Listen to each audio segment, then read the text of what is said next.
Ibinenta ng asawa't kerida para sa isang kasal na puno ng kasinungalingan. Habang nagliligtas ako ng buhay sa ospital, sila'y abala sa pagpili ng wedding gown. "Pirmahan mo na, Althea.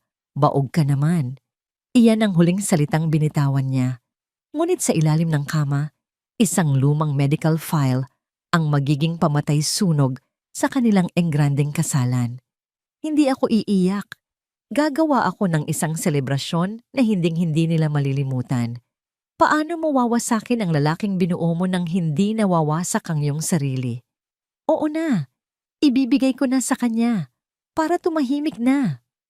Ang boses na yon, pagod at tila naiirita, ay pag-aari ng asawa ko, si Marco. Nanigas ang aking mga labi. Ang ngiting kanina lamang ay nag-aabang sa kanyang pagdating ay unti-unting naglaho. Mula sa siwang ng aming bintana sa kusina, tanaw ko siya sa labas, nakasandal sa kanyang bagong kotse, ang kotseng binili namin mula sa bonus na natanggap ko sa ospital, habang kausap ang kung sino man sa telepono. Ang ngiti sa kanyang mga labi habang nagsasalita siya sa kabilang linya ay isang nangiti na matagal ko nang hindi nakikita, isang nangiting hindi na para sa akin. Sa loob ng bahay, ang amoy ng bawang at suka mula sa adobong puti na niluluto ko, ang paborito niyang ulam, ay tila nawalan ng init. Ang dahan-dahang pagkulo nito sa kaserola ay parang bumagal, naghihintay sa isang sagot na hindi ko pa alam kung handa kong marinig. Para tumahimik na? Anong ibig niyang sabihin? Ang pag-uwi ba niya sa sarili naming tahanan ay isang obligasyon na lamang na kailangan niyang tapusin? Maya-maya pa, pumasok na siya sa pinto. Ang nangiti sa kanyang mukha ay napalitan ng pamilyar na pagod at walang kabuhay-buhay na ekspresyon sa tuwing haharapin niya ako. Inilapag niya ang kanyang leather briefcase sa sahig at lumapit sa akin. Iniabot ang isang maliit at patag na kahon na nakabalot sa papel. "Para sa'yo," sabi niya, walang gana. Pinabibigay ng isang pasyente. Nagpapasalamat daw. Binuksan ko ito. Sa loob ay isang scarf na gawa sa seda. May murang disenyo ng mga bulaklak na alam niyang hindi ko kailanman isusuot. Ngunit ngumiti ako, isang pilit na ngiti, at nagpasalamat. Pakisabi, salamat din. Habang naghahanda ako ng hapunan, walang ingat niyang inihagis ang kanyang coat sa sofa. Isang maliit na piraso ng papel ang nahulog mula sa bulsa nito. Pinulot ko. Isa itong resibo. Nanlamig ang buo kong katawan. Nakalista doon ang 2 bagay na binili mula sa isang mamahaling department store kaninang hapon lang, isang silk scarf at isang diamond necklace. Ang halaga ng kwintas ay katumbas ng 3 buwan kong sweldo bilang trongkwa. Nanginginig ang mga kamay ko habang itinago ko ang resibo sa aking bulsa. Nagpatuloy ako sa pag-aasikaso sa kanya, naghain ng pagkain, nagsalin ng tubig sa kanyang baso, lahat habang ang isip ko ay lumilipad. Ang bawat kilos ko ay tila automatiko. Isang sayaw na saulado ko na sa loob ng 10 taon. "Excuse me lang, Althea. May tatawagan lang ako sa banyo." Paalam niya matapos kumain. Naiwan akong mag-isa sa aming hapagkainan, napapaligiran ng katahimikan. Ang adobong puti na may pagmamahal kong niluto ay halos hindi niya ginalaw. Sa ibabaw ng mesa, sa tabi ng kanyang plato, naiwan ang kanyang telepono. At bigla, umilaw ang screen nito. Naramdaman ko ang pag-vibrate nito sa ibabaw ng kahoy na mesa. Hindi ko sinasadya, ngunit nahagip ng aking mga mata ang pangalan at ang mensaheng lumitaw sa screen. Isang pangalan, Crazy Internship, at isang mensahe, "Thanks for the necklace, love. The scarf looks cheap on her, bagay sa kanya. See you tomorrow." Ang telepono sa ibabaw ng mesa ay parang isang blok ng yelo na biglang ipinatong sa aking dibdib. Hindi ako makahinga. Ang mga salitang iyon, cheap, bagay sa kanya, ay tila mga karayom na paulit-ulit na itinusok sa aking puso. Ang babaeng tinatawag niyang love ay kinukutya ang regalo niya sa akin. Isang regalong tira-tira lamang, isang pampatahimik, isang kasinungalingan.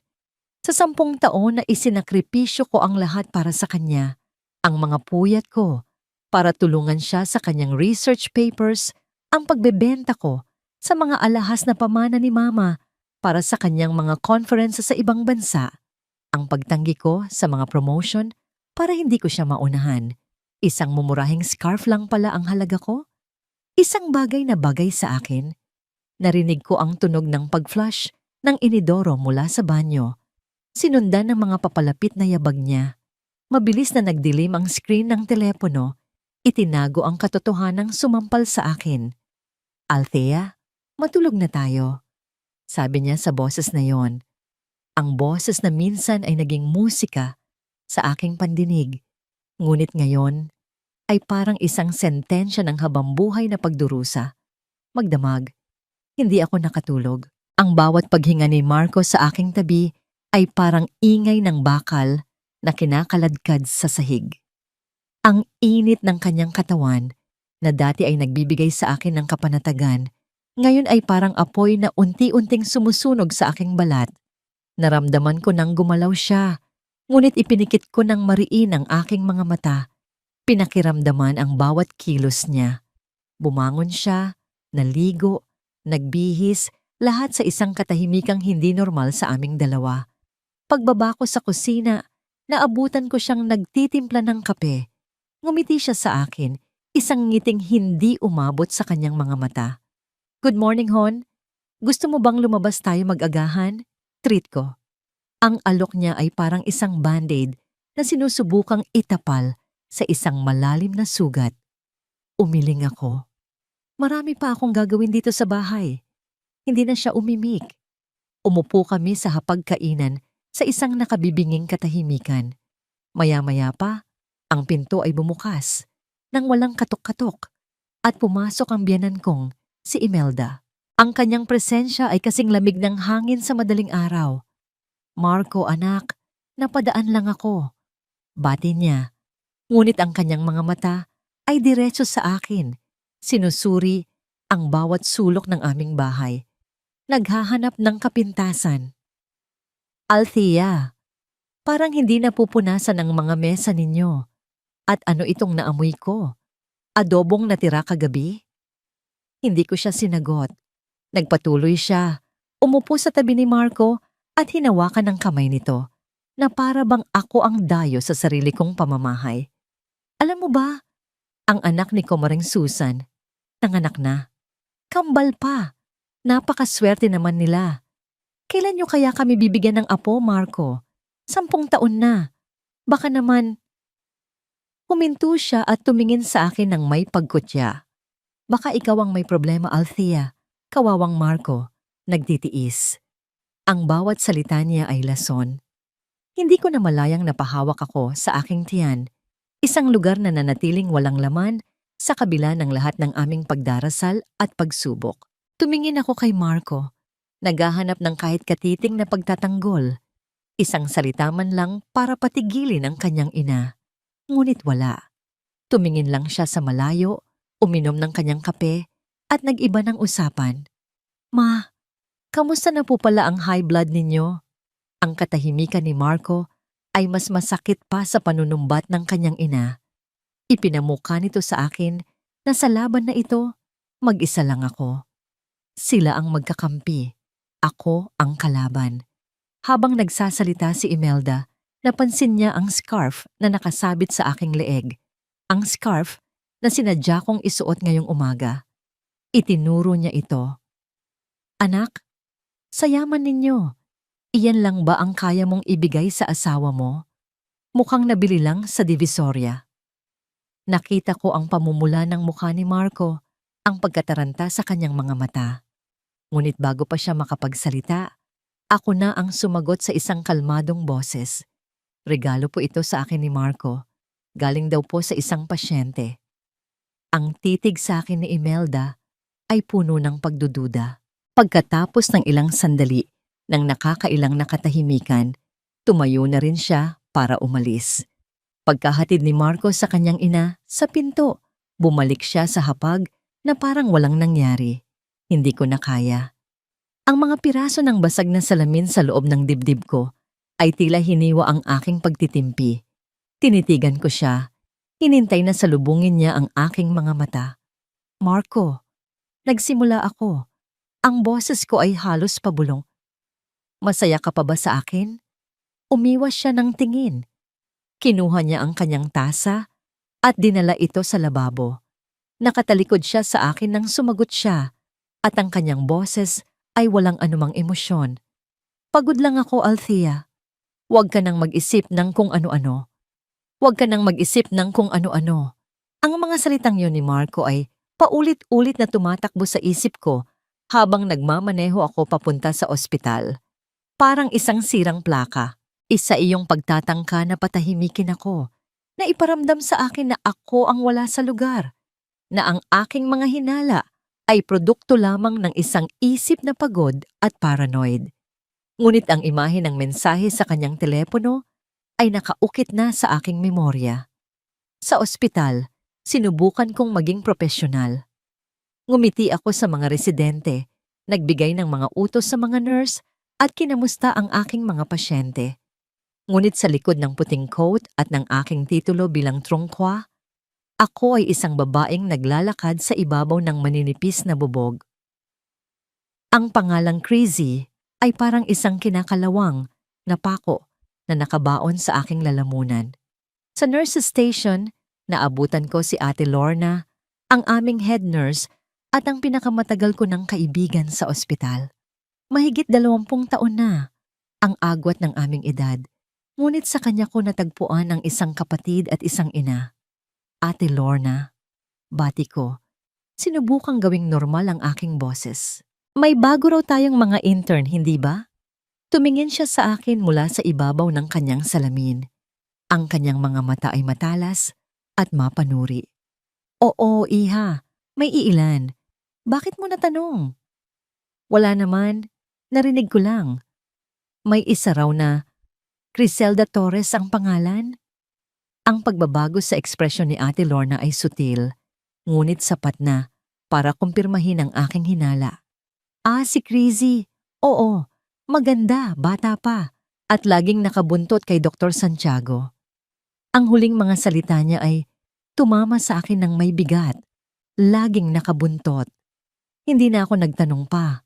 Tumango lang ako at nagpaalam na pupunta na sa aking opisina. Sa loob ng aking opisina, sinubukan kong ibaling ang aking atensyon sa mga papeles sa aking mesa. Ngunit ang aking mga kamay ay nanginginig.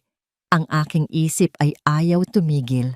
Paano kung nagkakamali lang ako? Paano kung imahinasyon ko lang ang lahat? At habang kinukumbinsi ko ang aking sarili, isang notifikasyon ang lumitaw sa aking computer. Isang bagong email mula sa isang hindi pamilyar na address. Ang subject ay simple, ngunit nakakakilabot, para sa iyong kapayapaan ng isip. Bago ko ito buksan, ipinikit ko ang aking mga mata at nagdasal ako ng tahimik. Sana mali ako. Sana mali ang lahat. Nanginginig ang aking daliri habang kiniklik ko ang email. Walang nakasulat na kahit ano. Isang attachment lamang. Binuksan ko ito. Ang aking paghinga ay biglang naputol. Sa screen ng aking computer ay isang malinaw na larawan ng 2 plane ticket para sa isang first-class flight papuntang Amanpulo. Ang mga pangalan sa ticket ay malinaw na malinaw. Marco Santiago, Criselda Torres. Ngunit ang pinakamasakit na parte ay ang petsa ng flight. Ito ay ang petsa ng aming ika-10 anibersaryo. Ang mismong araw na nagpaalam siya sa akin na kailangan niyang dumalo sa isang napaka-importanteng medical conference sa Cebu. Ang araw na yon, bago siya umalis, iniabot ko sa kanya ang isang sobre na naglalaman ng malaking bahagi ng aking personal na ipon. Para sa investment mo sa conference, sabi ko pa sa kanya noon, ang conference pala ay isang paraiso. At ang investment ko ay ang kaligayahan nilang dalawa. Hindi ko na malayang tumutulo na pala ang aking mga luha. Sunod-sunod, walang tigil, Ngunit walang tunog. Niyakap ko ang aking sarili, sinubukang pigilan ang pagguho ng aking mundo. Gumuho pa rin ito. Ang bawat piraso ay bumagsak ng walang ingay. Ang pinto ng aking opisina ay dahan-dahang bumukas. Si Ate Lorna. Nakita niya ang aking kalagayan, ang aking mukha na basang-basa ng luha, ang aking mga balikat na nanginginig. Isinara niya ang pinto sa likuran niya, at sa kanyang mga mata ay nakita ko ang isang nag-aalab na galit. Lumapit siya sa akin, hindi nagtanong kung ano ang problema. Alam na niya. Hinawakan niya ang aking balikat at nagtanong sa isang boses na puno ng bagsik at pagmamalasakit. Anong ginawa ng hayop na yon sa'yo? Ang mga salita ni Ate Lorna ay parang gasolinang ibinuhos sa nag-aapoy ko ng galit. Huwag kang iiyak sa harap niya, Althea. Bilin niya ang kanyang mga kamay ay mahigpit na nakahawak sa aking mga braso. Ang luha mo ang magpapalakas sa kanya. Umuwi ka, harapin mo siya, at ipakita mo sa kanya ang ebidensya. Huwag mo siyang bigyan ng pagkakataong magsinungaling. Tumango ako. Pinunasan ang huling bakas ng luha sa aking pisngi. Sa buong biyahe pa uwi, inulit-ulit ko sa aking isip ang mga sasabihin ko. Inihanda ko ang aking sarili para sa kanyang mga pagtanggi, sa kanyang galit, sa kanyang mga palusot. Ngunit hindi ako handa para sa kanyang pinakamalakas na sandata, ang kanyang pagpapanggap. Naabutan ko siyang nakaupo sa sala, nagbabasa ng isang medical journal na para bang isa siyang ordinaryong asawa na naghihintay sa pag-uwi ko. Ang katahimikan sa aming bahay ay mabigat, puno ng mga non-said na salita. Hindi ako umimik. Inilapag ko sa ibabaw ng glass table, sa kanyang harapan ang 2 piraso ng papel, ang print-out ng mga plane ticket. Tumingin siya sa mga ito at pagkatapos ay sa akin. Walang gulat sa kanyang mga mata, tanging isang malamig na pagkadismaya. Hindi ko akalain na aabot ka sa ganito, Althea. Nababasahin mo ang mga email ko na mangingialam ka ng gamit ko. Ang akusasyon niya ay parang isang sampal. Ako na biktima, ang bigla niyang pinalabas na kontrabida. Sagutin mo ako, Marco. Ano ito? Bumuntong hininga siya. Isang mahabang buntong hininga ng isang taong tila pinagmamartir. Kung gusto mo talagang malaman, sige, sasabihin ko sa'yo. Si Crizzy, isa siyang napakatalinong intern, pero gipit na gipit ang pamilya niya. Malapit na siyang tumigil sa pag-aaral. Ang biyahe na yan, isa yung premyo, isang paraan para sabihin sa kanya na huwag siyang susuko sa pangarap niya. Ako lang ang tumutulong sa kanya. Tinitigan ko siya, hindi makapaniwala sa naririnig ko. Ang kanyang mga salita ay napakakinis. Ang kanyang pagkukwento ay napaka-perpekto. Pinalabas niyang isa siyang bayani, isang mentor na may gininto ang puso. Isang premyo? Sa Amanpulo? Sa anibersaryo natin? Hindi ko na napigilan ang panginginig ng aking boses. At ang diamond necklace, Marco? Premyo din ba yon? Althea, tumigil ka na. Sabi niya, tumataas na ang kanyang boses. Ginagawa mong napakadumi ng isang bagay na malinis. Bakit? Dahil ba hindi mo na ako kayang intindihin?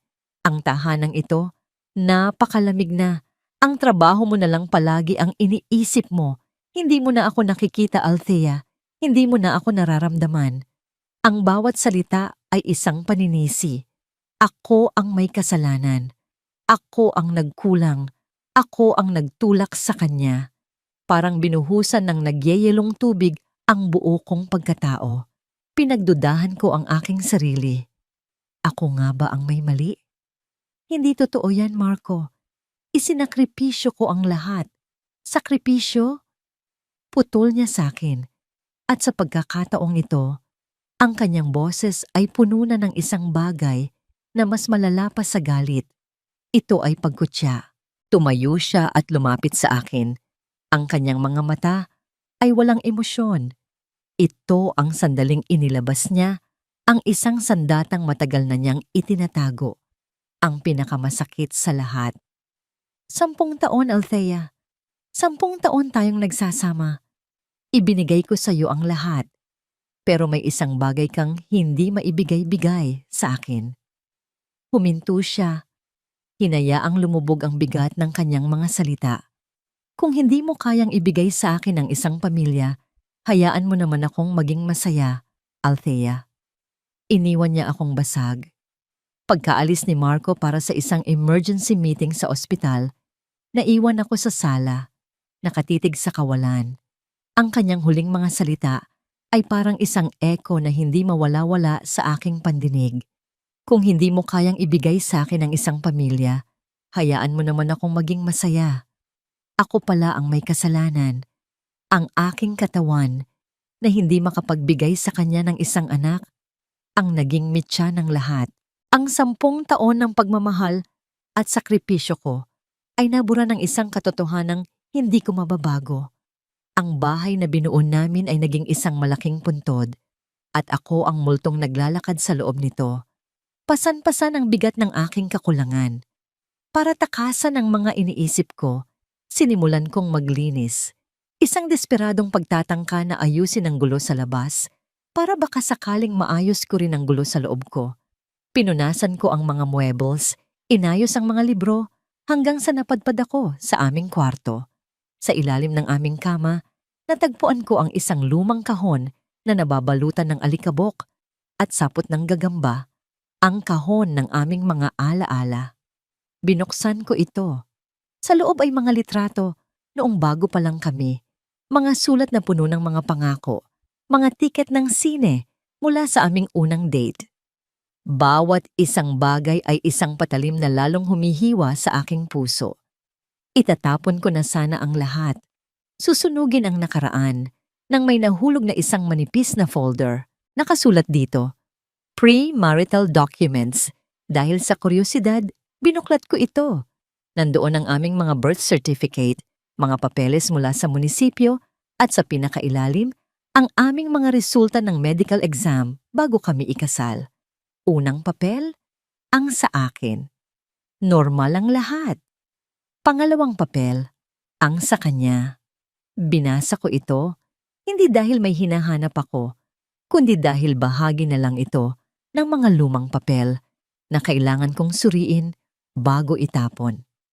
Ngunit ang mga mata ko, bilang isang doktor, ay agad na nahanap ang isang salitang teknikal na nakasulat sa ilalim ng fertility analysis. Isang salitang simple, ngunit may bigat na parang isang bundok. Diagnosis? Azoospermia. Biglang tumigil ang mundo. Ang hangin sa aking baga ay tila naubos. Azoospermia, walang sperm cell, zero count. Isang salitang nangangahulugan ng isang bagay lang. Imposible. Imposibleng magkaanak.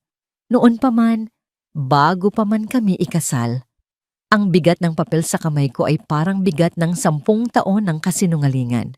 10 taon na hinayaan niya akong sisihin ang sarili ko. 10 taon ng mga mamahaling fertility treatment na ako lang ang sumasa ilalim. 10 taon ng pag-iyak ko sa tuwing darating ang buwanang dalaw ko. 10 taon na pagpaparamdam sa akin na ako ay kulang, na ako ay depektibo. Lahat pala ay isang malaking kasinungalingan. Hindi siya ang nagtiis, ako. Habang nakatayo ako roon, sa gitna ng alikabok ng nakaraan, isang malakas na halakhak mula sa sala ang bumasag sa katahimikan. Bumalik na pala siya, at may kasama siya. Dahan-dahan, lumapit ako sa may pinto ng kwarto. Ang boses ng babae ay matinis at puno ng kagalakan. Si Crizzy. I can't wait to tell Tita Imelda about our baby, sabi niya. Sinundan ng isa pang malanding tawa. Nanatili akong nakatayo roon, hindi gumagalaw. Ang luha sa aking mga mata ay natuyo. Ang sakit sa aking dibdib ay napalitan ng isang bagay na mas malamig, mas matigas, at mas mapanganib. Hawak ko sa aking mga kamay ang isang pirasong papel. Ang katotohanang sinubukan niyang ibaon sa limot. ang katotohanang may kakayahang sumunog sa kanilang perpektong kinabukasan. Ang tawa nilang dalawa mula sa sala ay hindi na nakasakit sa akin. Ito ay naging ingay na lang, isang paalala sa kung gaano kabilis maaaring maging huwad ang lahat. Dahan-dahan kong itinupi ang medical result ni Marco at itinago ito sa pinakalihim na bahagi ng aking aparador. Ang aking mga kilos ay kalmado. Bawat galaw ay may bigat at layunin. Wala nang pag-aalinlangan, wala nang pag-iyak. Tapos na yon. Ang babaeng umiiyak kanina ay namatay na kasama ng pagkatuklas sa katotohanan. Ang naiwan ay isang taong may iisang misyon. Kinabukasan, sa ospital, diretso ako sa opisina ni Ate Lorna. Isinara ko ang pinto at inilabas mula sa aking bag ang isang kopya ng resulta ni Marco. Inilapag ko ito sa kanyang mesa nang walang salita. Kinuha niya ito, binasa, at pagkatapos ay muling binasa. Ang kanyang mukha ay dumaan sa iba't ibang yugto ng emosyon, pagkalito, pagkabigla, at sa huli, isang galit na hindi maipinta. Walang hiya. Bulong niya. Ang kanyang boses ay nanginginig sa galit. Walang puso. Hayop. 10 taon, Ate Lorna. Sabi ko, ang boses ko ay matatag at walang bahid ng luha. 10 taon niya akong pinaniwala na ako ang problema. Tumayo siya at niyakap ako ng mahigpit. Iha, anong plano mo? Hindi ko alam. Pag-amin ko. Gusto kong sumigaw. Gusto kong magwala. Pero alam kong iyo yun ang gusto nilang mangyari. Gusto nilang makita akong talunan. Kung gayon, huwag mong ibigay sa kanila. Sabi niya, humiwalay sa pagkakayakap at tinitigan ako ng diretso sa mata. Maging matalino ka, Althea. Mas matalino ka sa kanilang dalawa. Ang kailangan mo ay hindi awa, kundi hustisya. At para makuha iyon, kailangan mo ng tulong. May kinuha siyang papel at isinulat ang isang pangalan at numero. Attorney Jessica Reyes. Walang Reyes sa pangalan mo, pero kapag naging abogado mo na siya, para na rin kayong magkadugo. Matapang, magaling, at walang inaatrasan. Tawagan mo siya. Sa araw na yon, nagpaalam ako ng half-day sa ospital. Nagpunta ako sa isang maliit na coffee shop sa kabilang kanto ng lungsod at tinawagan ng numero. 1 oras lang ang lumipas, isang babaeng nakasuot ng isang matapang na pulang blazer ang umupo sa harapan ko. Si Attorney Reyes ay may mga matang kayang tumagos sa kaluluwa ng kausap niya. Ikinuwento ko sa kanya ang lahat, mula sa scarf hanggang sa medical result. Ibinigay ko sa kanya ang lahat ng kopya ng ebidensya. Habang nagsasalita ako, hindi siya umimik. Nakikinig lang siya.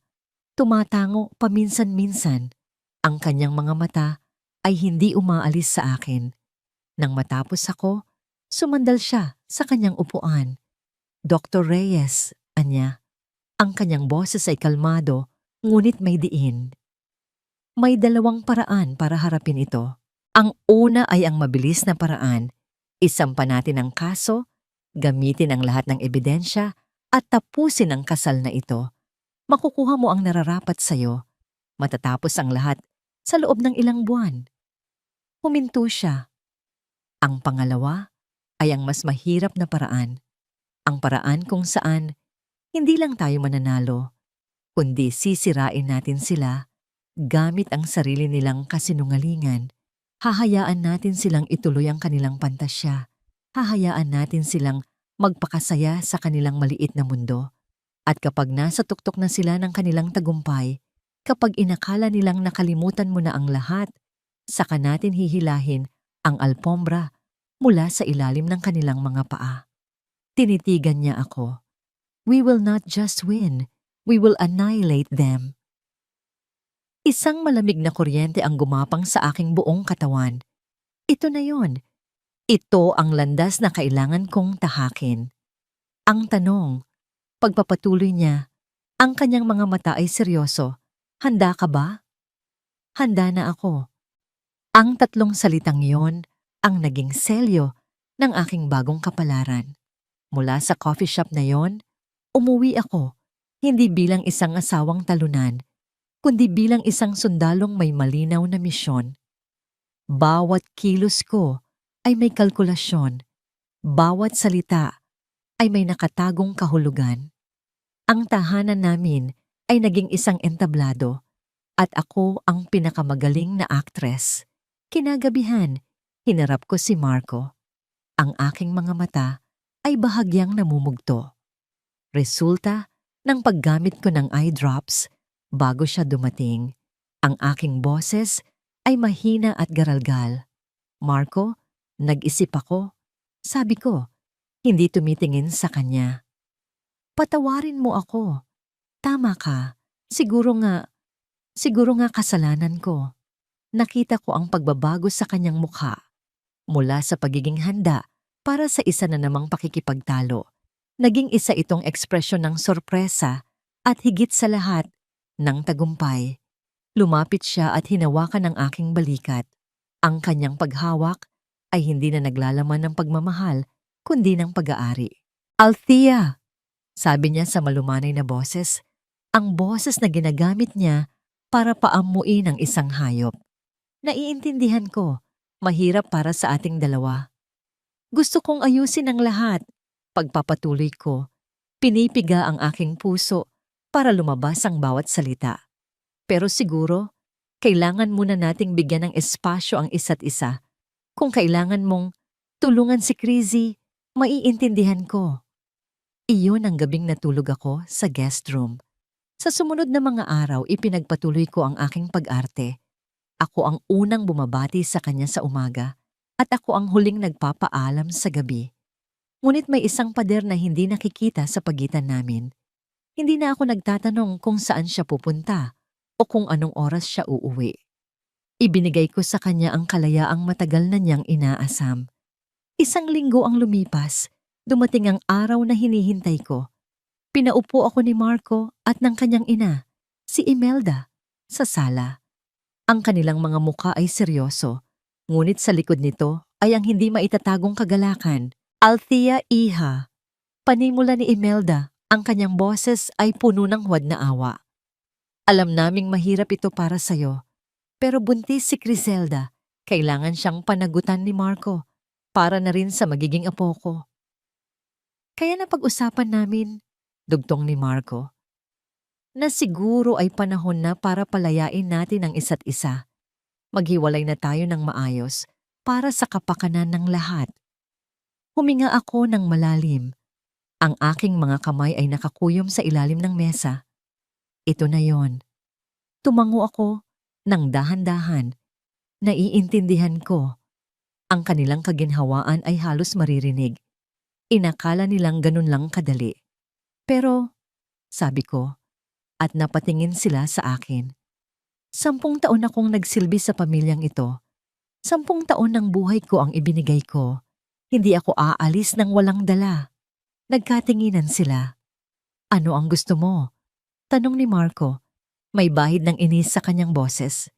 Isang bagay lang, sabi ko. Gusto kong siguraduhin ang aking kinabukasan. Isang financial settlement. Kapag naibigay nyo na yon, pipirmahan ko ang anumang papeles na gusto ninyong pirmahan ko. Aalis ako ng tahimik. Ang usapan ay naging negosasyon. Sa huli, pumayag sila sa isang malaking halaga. Isang halaga na sa tingin nila ay sapat na para bilhin ang aking pananahimik. Hindi nila alam na bago pa man ang pag-uusap na ito, ang recorder sa aking telepono na nakatago sa aking bulsa ay bukas na. Malinaw na nai-record ang pag-amin ni Marco sa kanyang relasyon kay Crizzy at ang pag-endorso ni Imelda sa kanilang plano. Pagkatapos ng usapan, iniabot sa akin ni Imelda ang isang tseke. Ang kanyang ngiti ay puno ng pagmamaliit. Sapat na yan para makalimutan mo ang pamilya namin, sabi niya. Kinuha ko ang tseke. Tiningnan ko ito at pagkatapos ay tiningnan ko sila. Ngumiti ako. Isang matamis at mapagkumbabang ngiti. Salamat po. Ang mga sumunod na linggo ay lumipas sa isang kakaibang katahimikan. Ang bahay na dati ay puno ng tensyon ay naging isang lugar na walang emosyon. Si Marco ay halos hindi ko na nakikita. Palagi siyang wala, abala sa pag-aasikaso sa kanyang abagong pamilya. Nananatili ako sa bahay, isang anino na naghihintay sa tamang oras para maglaho. Ang tseke na ibinigay nila ay nakatago sa aking safe, isang paalala ng presyo na inilagay nila sa aking 10 taong paglilingkod. Sa ospital, ipinagpatuloy ko ang aking trabaho.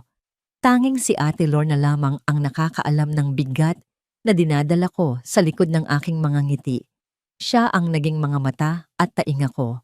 Bawat chismis tungkol sa pagbubuntis ni Crazy, bawat kwento tungkol sa pagiging sweet ni Marco sa kanya sa harap ng ibang tao, lahat ay ipinararating niya sa akin. Narinig ko kanina sa pantry. Bulong niya isang hapon habang nagkakape kami. Naghahanap na raw sila ng wedding planner. Gusto ni Crazy ang grande, isang wedding of the year. Tumango lang ako. Hayaan mo sila, ate. Hayaan nating itayo nila ang kanilang kastilyo ng napakataas. Mas masakit ang pagbagsak. Isang hapon, habang abala ako sa pag-aayos ng mga gamit ko sa opisina, may isang residente na kumatok. May iniabot siyang isang maliit na plastic bag. Doktora Reyes, pinapasuyo po ni Ate Lorna. Naiwan daw po ni Dr. Torres sa locker room. Baka daw po importante.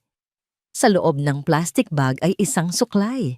At sa mga ngipin ng suklay na yon ay may ilang hibla ng buhok. Kinuha ko ito. Ang aking mga kamay ay hindi nanginginig. Ito na ang huling piraso ng puzzle.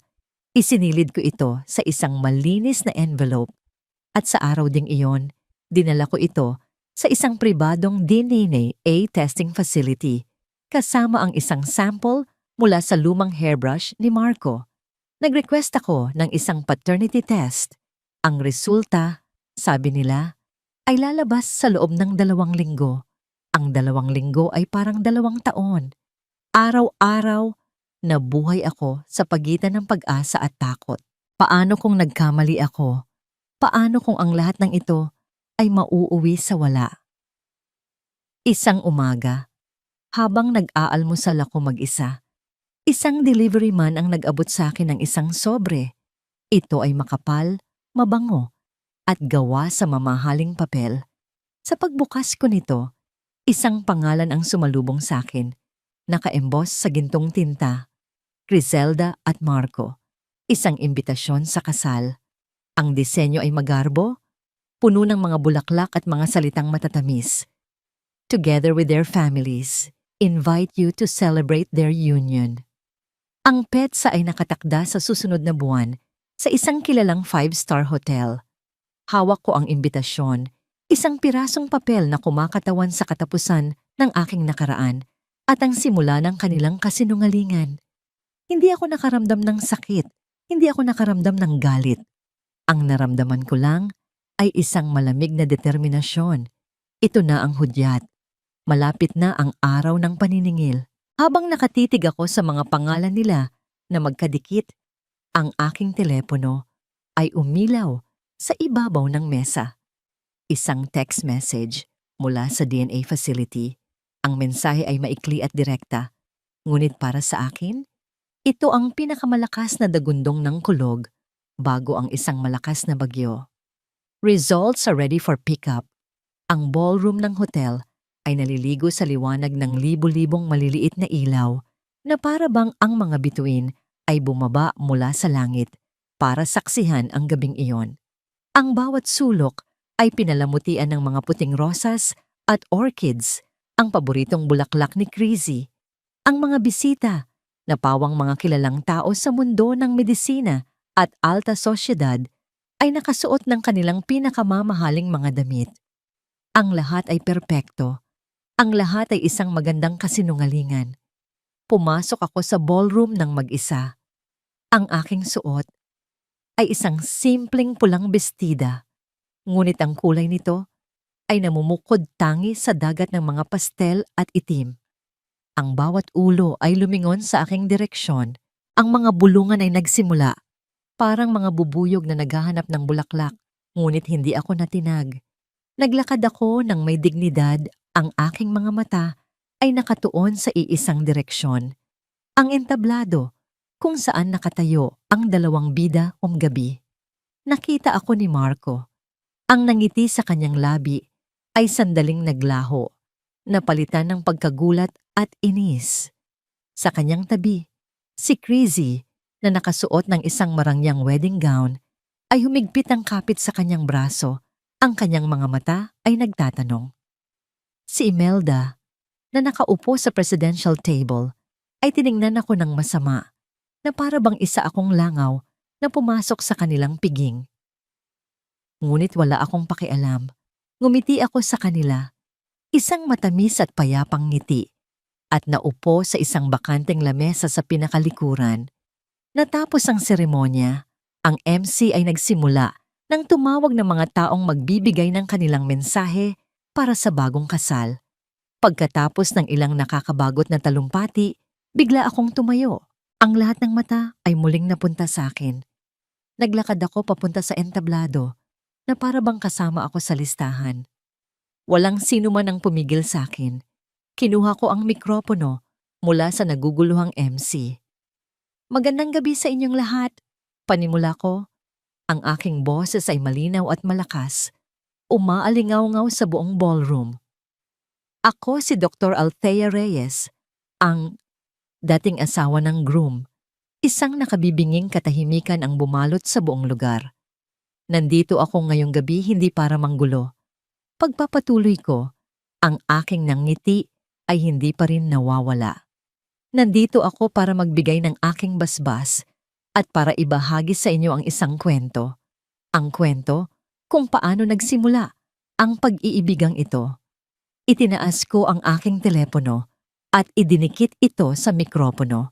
Isang pamilyar na boses ang narinig sa buong ballroom. Ang boses ni Marco. Buntis si Criselda. Kailangan siyang panagutan ni Marco para na rin sa magiging apo ko. Iyon ang boses ni Imelda, sinundan ng boses ni Marco. Panahon na para palayain natin ang isa't isa. Maghiwalay na tayo ng maayos. Ang recording ng aming pag-uusap, ang pag-amin nila sa kanilang plano. Nakita ko ang pamumutla sa mukha ni Marco at ni Imelda. Isang napakagandang kwento ng pag-ibig, hindi ba? Sabi ko ng may sarkasmo. Isang pag-iibigang nabuo para magkaroon ng isang pamilya. Isang pamilya na magsisimula sa isang napakagandang biyaya. Isang sanggol. Tumingin ako kay Crazy na ngayon ay nanginginig na sa takot. Congratulations, Crazy. Napakapalad mo. Mula sa aking maliit na clutch, inilabas ko ang isang nakatuping papel. At dahil sa sobrang paghanga ko sa inyong pagmamahalan, nagpagawa ako ng isang maliit na regalo, isang DNA test. Ang mga salita ay parang bombang sumabog. Ang mga bisita ay nagsimulang magbulungan ng malakas. Ang resulta, sabi ko, binuklat ang papel. Probability of paternity, 0%. Hindi si Marco ang ama ng dinadala mo, Crazy. Sumigaw si Crazy, isang sigaw ng pagtanggi at takot. Ang mga magulang niya na nakaupo sa harap ay napatayo sa kahihiyan. Si Marco ay parang isang estatwa, hindi makagalaw. Pero teka lang, sabi ko, itinaas ang aking kamay para patahimikin ang lahat.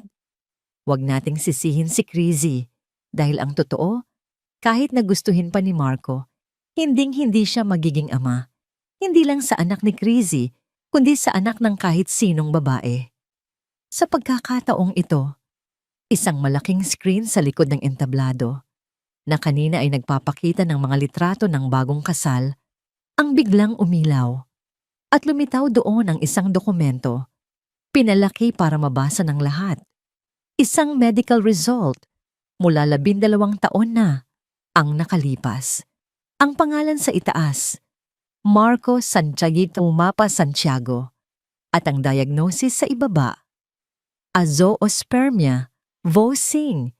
Iyon na ang huling dagok. Ang buong ballroom ay sumabog sa gulat at iskandalo. Si Imelda, na kanina ay matapang, ay napapahawak sa kanyang dibdib. Hindi makahinga. Si Crazy, sa gitna ng kahihiyan, ay hinimatay sa entablado. Si Marco ay nakatayo lang doon. Ang kanyang perpektong mundo ay gumuho sa harap ng daan-daang tao. Ang kanyang kasal, ang kanyang reputasyon, ang kanyang buong pagkatao. Lahat ay naging abo.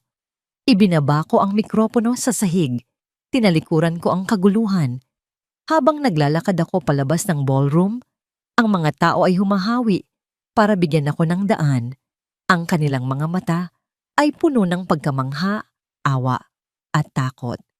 Bago ako tuluyang lumabas, lumingon ako sa huling pagkakataon at tiningnan si Marco.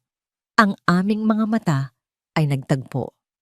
Sa kanyang mga mata, wala na ang dating kayabangan, tanging isang malawak at walang katapusang kawalan. Ipinakasal kita sa kasinungalingan mo, Marco. Bulong ko sa hangin para lang sa aking sarili. Mabuhay ang bagong kasal. At pagkatapos, lumabas ako ng pinto. Iniwan sa aking likuran ang mga abo ng isang buhay na sinunog nila at ang simula ng isang bagong umaga para sa akin. Ang tunog ng sirena ng ambulansya na papalayo mula sa hotel, ang huling musikang narinig ko mula sa gabing iyon. Nagmaneho ako pauwi hindi sa bahay na tinirhan namin ni Marco, kundi sa isang maliit na condominium unit na palihim kong inupahan 1 linggo na ang nakalipas. Dito, walang mga alaala, walang mga multo ng nakaraan. Tanging 4 na puting pader at isang bintanang nakatanaw sa mga ilaw ng syudad. Pagpasok ko sa loob, isinara ko ang pinto at sumandal dito. Ang adrenaline na bumuhay sa akin sa nagdaang mga oras ay unti-unting nawala. At ang pumalit dito ay hindi kaligayahan, hindi tagumpay, kundi isang nakabibinging katahimikan at isang matinding pagod. Ang bigat ng pulang bestida sa aking katawan ay parang bigat ng isang baluti na ngayong tapos na ang giyera ay hindi ko na alam kung paano huhubarin. Umupo ako sa sahig, sa gitna ng sala, na walang laman. Hinubad ko ang aking mga sapatos na may mataas na takong at ipinikit ang aking mga mata. Ang mga imahe mula sa ballroom ay bumalik sa akin. Ang mukha ni Marco na puno ng kawalan, ang pagbagsak ni Crazy, ang gulat sa mga mata ng bawat bisita. Nanalo ako. Sinira ko sila. Ngunit bakit parang walang nagbago sa loob ko? Ang kirot ay nandoon pa rin. Ang sugat na iniwan ng 10 taong kasinungalingan ay sariwa pa rin. At ang aking paghihiganti ay parang isang grapong alak na ibinuhos dito. Mahapdi, ngunit hindi nakakagaling. Kinabukasan, ang balita ay kumalat na parang apoy. Tumawag si Ate Lorna. "Iha, laman ka ng lahat ng social media," sabi niya. May halong pag-aalala at paghanga sa kanyang boses. Ang ospital naglabas na ng statement. Suspendido sina Marco at Crazy, pending investigation. Ang pamilya ni Crazy itinakwil na raw siya. Si Marco at ang nanay niya, hindi na raw mahagilap. Nagpasalamat ako sa balita. Ngunit ang mga salita niya ay parang nanggagaling sa isang malayong lugar. Para sa akin, tapos na ang lahat. Ang kanilang kaparusahan ay hindi na aking alalahanin. Ang kailangan kong harapin ngayon ay ang sarili kong kaparusahan. Ang pagharap sa isang kinabukasang kailangan kong buuin muli, mula sa simula, mag-isa. Sa mga sumunod na araw, hindi ako lumabas ng unit. Nakatitig lang ako sa bintana. Pinapanood ang pagdaan ng mga sasakyan, ang pagbabago ng araw sa gabi. Ang tagumpay ay may lasang abo. Ang kalayaan ay may bigat ng kalungkutan. Isang hapon, habang nag-aayos ako ng iilang gamit na naidala ko, nahulog mula sa isang lumang libro ang isang piraso ng papel. Isa itong sketch. Ang sketch ng isang pangarap na matagal ko nang ibinaon sa limot. Sa itaas ng papel ay may nakasulat na mga salita. Sa sulat kamay ng aking yumaong ama, Reyes Medical Wing, Ito ang aming pangarap noon. Isang maliit na bahagi ng ospital na magbibigay ng libreng serbisyong medikal para sa mga babae at batang walang kakayahan. Isang pangarap na paulit-ulit na sinabi sa akin ni Marco na imposible at masyadong magastos. Habang tinititigan ko ang sketch, ang mga guhit ng mga kwarto, ang mga nota tungkol sa mga kagamitan, isang bagay ang biglang gumising sa loob ko.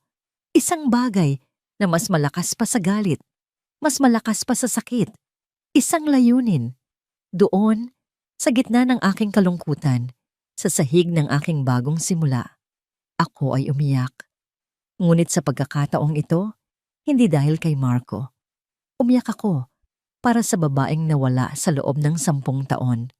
Umiyak ako para sa mga pangarap na pinabayaan ko. At umiyak ako para sa pag-asang bigla kong natagpuan sa isang lumang piraso ng papel. Ang lumang sketch ng aking ama ang naging bagong Biblia ko. Mula sa abo ng aking nasirang kasal, nagpasya akong gamitin ang bawat sentimo ng settlement money, ang perang ibinayad nila para sa aking pananahimik, para buhayin ang isang pangarap. Hindi na ito simpleng gusali lamang. Ito ang magiging monumento ng aking pagbangon. Sa unang araw na iprenesenta ko ang plano sa hospital board, sinalubong ako ng mga pag-aalinlangan. Nakita ko sa kanilang mga mata ang awa at pagdududa. Para sa kanila, ako ang pobreng doktora na iniwan ng asawa. At ang proyektong ito ay isang emosyonal na kapritsyo lamang, isang paraan para takasan ang katotohanan. Doktora Reyes, sabi ng isang matandang board member, maganda ang iyong intensyon, pero ang ganitong proyekto ay nangangailangan ng malaking pondo at koneksyon. Sigurado ka bang kaya mo ito? Hindi ako nagpatinag. Inilatag ko sa kanila ang aking detalyadong plano, ang aking mga projection, at higit sa lahat, ang aking puso. Hindi ko po hinihingi ang pera ng ospital. Sabi ko sa kanila, ang aking boses ay matatag. Ang hinihingi ko lang po ay ang inyong basbas at isang maliit na espasyo sa likod ng luma nating gusali. Ang pondong gagamitin ko ay sarili ko. Ang diwa sa likod nito ay galing sa aking ama. At ang lakas para itayo ito ay galing sa lahat ng sakit na pinagdaanan ko. Ang aking determinasyon ay tila nagbigay ng apoy sa kanilang mga puso. Sa huli, pumayag sila. Nagsimula ang walang katapusang trabaho. Sa umaga, ako ang trungkwa ng surgery. Nagliligtas ng buhay sa loob ng operating room. Sa hapon at gabi, ako ay nagiging project manager. Nakikipag-usap sa mga arkitekto, inhinyero at mga supplier. Ang amoy ng ospital ay napapalitan ng amoy ng semento at basang lupa. Ang ingay ng mga monitor ng puso ay napapalitan ng ingay ng martilyo at lagare. Pagod, puyat at pawis ang naging kasama ko araw-araw. Pero sa unang pagkakataon, sa loob ng maraming taon, naramdaman kong buhay ako. Sa bawat pagbuhos ng semento para sa pundasyon, may bahagi ng aking nakaraan ang natatabunan. Sa bawat pagtayo ng pader, may isang pader na bumabagsak sa loob ng puso ko. Ang aking dedikasyon ay hindi nakaligtas sa mga mata ng aking mga kasamahan. Ang dating awa ay napalitan ng respeto. Ang dating tsismis ay napalitan ng paghanga. Ang ilan ay nagsimulang mag-abot ng tulong. Isang residente na nag-volunteer mag-ayos ng mga papeles. Isang grupo ng mga nurse na nag-organisa ng isang maliit na fundraising. At si Ate Lorna na laging nagdadala ng kape at pagkain sa construction site. Ang Reyes Medical Wing ay hindi na lang pangarap ko. Naging pangarap na naming lahat. Pagkalipas ng ilang buwan, ang gusali ay unti-unti nang nabubuo. Isang hapon, habang sinusuri ko ang unang kwarto na halos tapos na, may lumapit sa aking isang batang pasyente. Siya si Maya, isang batang babae na may cancer na ginagamot ko ng libre. May dala siyang isang piraso ng papel. Para po sa inyo, Doc. Sabi niya, iniabot sa akin ang isang drawing. Sa papel ay isang magulong guhit ng isang babaeng nakaputing coat na may pakpak ng anghel. Sa ibaba nito, sa sulat kamay ng isang bata, ay may nakasulat na 2 salita. Salamat, Dr. Angel. Habang nakatitig ako sa drawing, isang mainit na pakiramdam ang dumaloy sa buo kong pagkatao. Mas mainit pa sa sikat ng araw. Ito pala iyon. Ito pala ang tunay na kaligayahan. Hindi ito nakukuha sa paghihiganti. Hindi ito nakasalalay sa pagmamahal ng isang lalaki. Nakukuha ito sa mga ngiting nabubuo mo sa labi ng iba, sa pag-asang ibinibigay mo sa mga nawawalan na. Ang tunay na tagumpay ay ang paghahanap ng halaga sa iyong sarili sa pamamagitan ng paglilingkod sa iba. Dapit hapon na. Ang ginintuang sinag ng papalubog na araw ay tumatagos sa mga hindi pa nababasagang bintana ng Reyes Medical Wing. Lumilikha ng isang payapang tanawin sa gitna ng abalang construction site. Nakatayo ako sa loob ng magiging pangunahing labi. Ang aking mga daliri ay marahang dumadampi sa makinis at malamig na semento ng isa sa mga bagong tayong pader. Ang amoy ng sariwang pintura at basang lupa ay ang bagong pabango ng aking buhay. Dito, sa lugar na ito, nararamdaman ko ang kapayapaan. Isang tunog mula sa aking likuran ang bumasag sa katahimikan. Ang tunog ng mga sapatos na lumalakad sa mga maliliit na bato at graba. Lumingon ako. Inaasahan kong isa yon sa mga inhinyero. Ngunit ang taong nakatayo sa may pasukan na tila isang anino laban sa liwanag ng papalubog na araw ay isang taong hindi ko inaasahang makikita pa. Si Marco. Ngunit hindi na ito ang Marco na kilala ko. Ang dating kumpiyansa sa kanyang tindig ay wala na. Gusot ang kanyang damit, namayat siya ng husto, at ang kanyang mga mata ay nawalan ng dating kislap, napalitan ng isang malalim na kapaguran at pagsisisi. May mahinang amoy ng alak na nagmumula sa kanya. Tila isang dekada ang itinanda niya sa loob lamang ng ilang buwan. Althea, sabi niya. Ang kanyang boses ay paos, halos hindi marinig. Ang puso ko, na inakala kong magwawala sa galit o sakit, ay nanatiling kalmado. Tiningnan ko siya, hindi bilang isang dating asawa, kundi bilang isang estranghero na naliligaw ng landas. Anong ginagawa mo dito, Marco? Tanong ko. Ang aking boses ay pantay at walang emosyon. Dahan-dahan siyang lumapit. Bawat hakbang niya ay tila may bigat. Nabalitaan ko ang tungkol dito. Anya, iginala ang kanyang paningin sa gusali. Ang pangarap mo, ang pangarap natin. Pangarap ko. Pagtatama ko. Mahinahon ngunit may diin. Yumuko siya. Hindi makatingin sa akin. Althea, pakiusap. Patawarin mo ako. Nagkamali ako. Isang malaking pagkakamali ang lahat. Araw-araw, gabi-gabi, pinagsisisihan ko ang lahat ng ginawa ko sa'yo. Hinintay ko ang kirot, ang galit, ang kahit anong damdamin. Ngunit wala. Ang naramdaman ko lang ay isang malalim na awa. Awa para sa isang lalaking winasak ang lahat dahil sa sarili niyang kahinaan. Wala na sa akin ang lahat ng yon, Marco. Sabi ko, biglang nagkaroon ng pag-asa sa kanyang mga mata. Kung ganoon, Althea, baka pwede pa. Pwede pa nating ayusin. Magsimula tayong muli. Itatama ko ang lahat. Pangako. Umiling ako. Isang mabagal at pinal na pag-iling. Ang pinapatawad ko ay ang nagawa mo. Pero hindi ibig sabihin noon ay handa na akong ibalik ka pa sa buhay ko. Pinapatawad kita, Marco. Hindi para sa'yo, kundi para sa akin. Para tuluyan na akong makalaya. Ang pag-asa sa kanyang mga mata ay namatay. Napalitan ito ng isang tahimik na desperasyon. Salamat sa lahat, Marco. Sabi ko. At sa pagkakataong ito, tinitigan ko siya ng diretso sa mata para maintindihan niya ang bawat salita. Kung hindi mo ako sinaktan, hindi ko sana nahanap ang tunay kong lakas. Tinalikuran ko na siya. Naglakad ako palayo, papalapit sa gusaling naliligo sa ginintuang sinag ng araw. Hindi na ako lumingon pa. Narinig ko ang kanyang mga yabag na papalayo, pabalik sa dilim kung saan siya nararapat. Iniwan ko siya doon, nag-iisa sa dilim ng kanyang nakaraan, habang ako ay nagpatuloy sa paglakad patungo sa liwanag ng aking kinabukasan.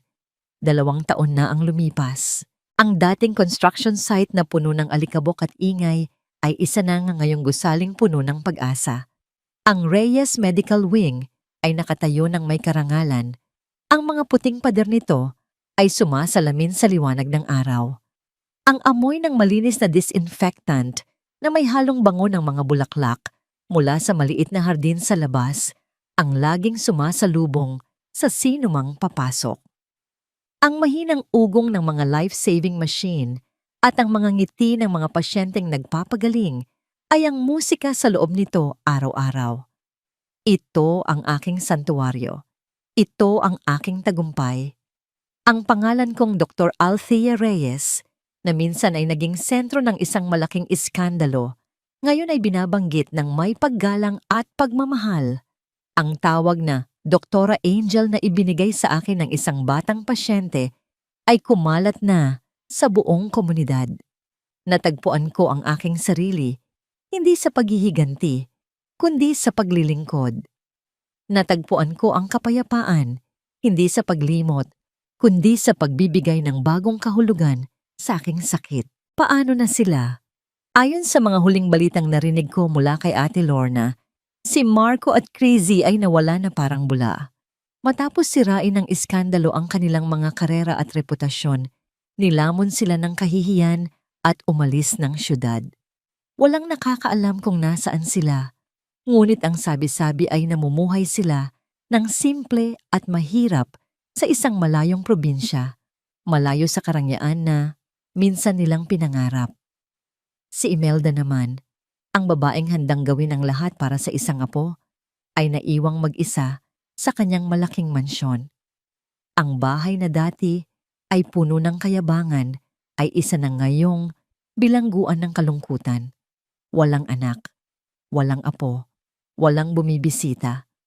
Ang kanyang kaparusahan ay ang katahimikang siya mismo ang lumikha. Nasasaktan pa ba ako kapag naaalala ko sila? Hindi na. Ang galit ay napalitan na ng awa, at ang awa ay natunaw na sa paglipas ng panahon hanggang sa naging wala na lang. Pinatawad ko na sila, hindi dahil karapat-dapat sila, kundi dahil karapat-dapat ako sa kapayapaan.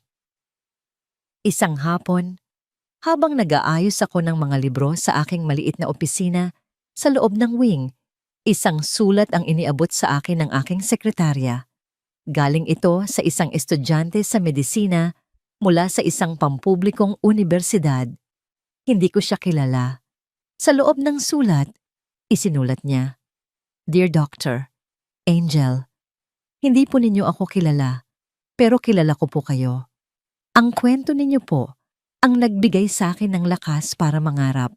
Naisip ko po noon na sumuko na lang dahil sa hirap ng buhay.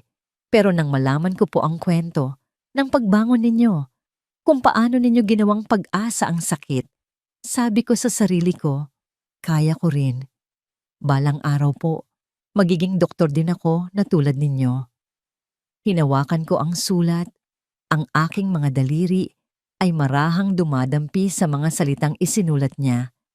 Isang butil ng luha ang pumatak sa papel, isang luha hindi ng sakit, kundi ng purong pasasalamat at kagalakan. Ang aking diwa ay hindi na nakakadena sa nakaraan. Ang aking halaga ay hindi na nasusukat ng pagmamahal ng isang lalaki. Ang aking legacy ay hindi ang sakit na aking dinanas, kundi ang inspirasyong na ibigay ko sa iba. Tumingin ako sa labas ng bintana. Ang araw ay muling sumisikat, nagbibigay ng bagong kulay sa kalangitan. Ang bawat pagsikat ng araw ay isang pangako. At sa wakas, natuto na akong yakapin ang bawat pangako nito.